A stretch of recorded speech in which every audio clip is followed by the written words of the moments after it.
क्या आपको पता है अंतरिक्ष से ज़्यादा रहस्य हमारे समुद्र में भी है। क्या आपको पता है जो पृथ्वी के ऊपर समुद्र है जिसकी लहरें काफ़ी खतरनाक होती है और हमको लगता है कि शांत समुद्र जो बिल्कुल शांत होता है उससे हमें नहीं डरना चाहिए। लेकिन क्या आपको पता है शांत समुद्र की अगर गहराई में जाओगे तो वो उतना ही खतरनाक है जितनी उसकी लहरें। मलिकजादा मंजूर अहमद का एक शेर है, उन्हें ठहरे समुद्र ने डुबोया जिन्हें तूफान का अंदाजा बहुत था। यह शेर हाल ही में हुए टाइटन पनडुब्बी हादसे पर सटीक बैठता है। महासागर में डूबे टाइटैनिक जहाज के मलबे को देखने उतरे 5 लोग अपनी जिंदगी गंवा बैठे। उन्हें उफनती हुई लहरों ने नहीं बल्कि शांत पानी ने अपनी आगोश में ले लिया था। यह पनडुब्बी अटलांटिक महासागर में 12,000 फीट नीचे गई थी।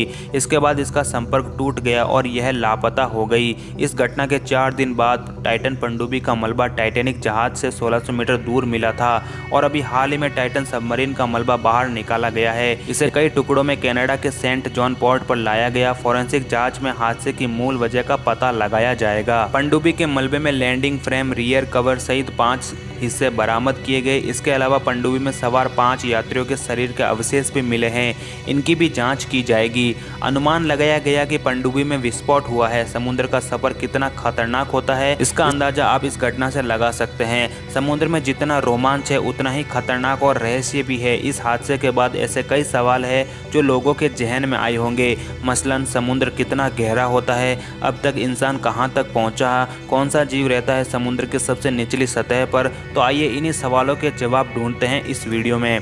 हमारी धरती की सतह पर लगभग 70% हिस्सा पानी से भरा हुआ है और इसमें से केवल 20% हिस्सा ही इंसानों ने देखा है। अभी भी 80% हिस्सा हम लोगों ने नहीं जाना है, अभी भी ये अज्ञात है। इसके पीछे कई वजह है। समुद्र की गहराई में जाना इतना भी आसान नहीं है। समुद्र के नीचे जैसे जैसे आप जाना शुरू करेंगे पानी का तापमान बदलेगा, दबाव बढ़ना शुरू होगा और रोशनी कम होती जाएगी। यही वजह है कि समुद्र में जीव भी पानी की सतह के पास ही पाए जाते हैं। सतह से 1000 मीटर यानी 3280 फीट नीचे रोशनी खत्म होना शुरू हो जाती है। इस जोन को एफोटिक जोन या फिर मिडनाइट जोन कहा जाता है। इसके बाद समुद्र में सूरज की रोशनी नहीं पहुंचती है, यहाँ होता है घना अंधेरा। इसके नीचे जीव भी काफ़ी कम पाए जाते हैं क्योंकि शिकार करने और तैरने के लिए रोशनी ही नहीं होती है।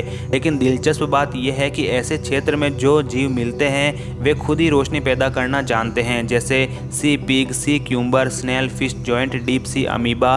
इन्हें दुनिया के सबसे बड़े सिंगल सेल ऑर्गेनिज्म यानी एक कोशिकीय जीव कहते हैं। ये जीव एक ही कोशिका के माध्यम से पाचन, उत्सर्जन और प्रजनन जैसे सभी अहम काम करते हैं। इन जीव को अगर आप अमर भी कहें तो गलत नहीं होगा। ऐसा इसलिए क्योंकि ये बूढ़े होने पर मरते ही नहीं हैं बल्कि नई संतानों में विभाजित हो जाते हैं। ये प्रजनन के लिए माइटोसिस से गुजरते हैं। इस प्रक्रिया में जीव खुद कोशिकाओं में विभाजित हो जाता है। समुद्र जितना गहरा है उससे अधिक पहले इससे जुड़ी है। अंतरिक्ष की गुत्थियां सुलझाने के लिए इंसान स्पेस में भले ही सहजता से जाता रहा हो, लेकिन समुद्र के मामले में ऐसा नहीं है। समुद्र की गहराई को मापना अंतरिक्ष में जाने से कहीं ज़्यादा कठिन है। जोखिम और रहस्य भी ज़्यादा है पानी के भीतर। अंतरिक्ष में प्रेशर यानी दबाव शून्य होता है, जबकि समुद्र में ठीक इसका उल्टा है। समुद्र के पास बढ़ जाने पर से ही हम पर 15 पाउंड प्रति वर्ग इंच दबाव पड़ने लगता है। यह दबाव गहराई के साथ साथ बढ़ता चला जाता है। टाइटन पनडुब्बी हादसे की वजह में से एक अनुमान यह भी है कि पनडुब्बी पानी के दबाव से फट गई होगी।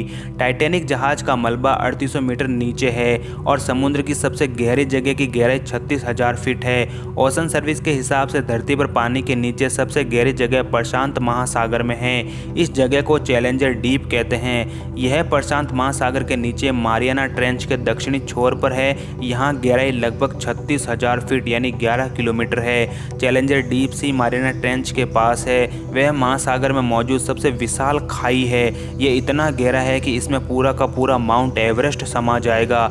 चैलेंजर डीप का नाम ब्रिटिश रॉयल नेवी के सर्वे शिप HMS चैलेंजर शिप के नाम पर रखा गया है। इस जहाज ने सन 1872 से 1876 के बीच चैलेंजर डीप की गहराई की रिकॉर्डिंग की थी। इसके बाद सन 1960 में डॉन वॉल्स और जैक्स पिकर्ड पहली बार चैलेंजर डीप में उतरे थे।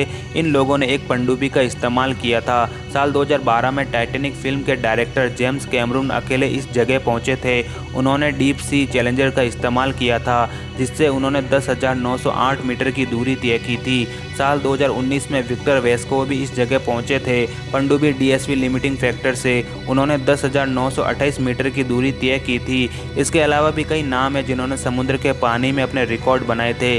साल 2007 में हर्बर्ट नीच ने एक रिकॉर्ड बनाया था। उन्होंने बिना किसी उपकरण के समुद्र में 214 मीटर का गोता लगाया था। उन्होंने एक सांस में यह गोता लगाया था, जिसके कारण उन्हें the deepest man on earth कहा गया। समुद्र के रहस्यमय जीवों के साथ साथ निचली सतह पर एक अप्रिय चीज भी है। समुद्र के रहस्य सुलझाने में इंसान ने समुद्र में गंदगी भी खूब फैलाई है। इसके सबसे निचले सतह पर जहाज़ों का मलबा फैला है। इंटर गवर्नमेंट ओशनोग्राफिक कमीशन के मुताबिक समुद्र के तल पर 3 मिलियन से भी ज़्यादा जहाज़ों का मलबा जमा हुआ है। यह समुद्री जीवों के लिए खतरनाक है, साथ ही इंसानों के लिए भी खतरा है, क्योंकि जहाज़ों के इसमें फंसने का खतरा रहता है। आपको लग रहा होगा कि समुद्र के बारे में इंसान ने काफ़ी कुछ जान लिया है, लेकिन ऐसा नहीं है। यूनेस्को के मुताबिक समुद्र का अब तक केवल 5% हिस्सा ही इंसानों ने एक्सप्लोर किया है। अभी पूरा समुद्र बाकी है और इसके रहस्य अथाह है। तो दोस्तों, कैसा लगा ये वीडियो और कैसी लगी इस वीडियो में दी गई जानकारी, और यदि आप हमारे चैनल पर पहली बार आए तो हमें ज़रूर फॉलो करें। धन्यवाद।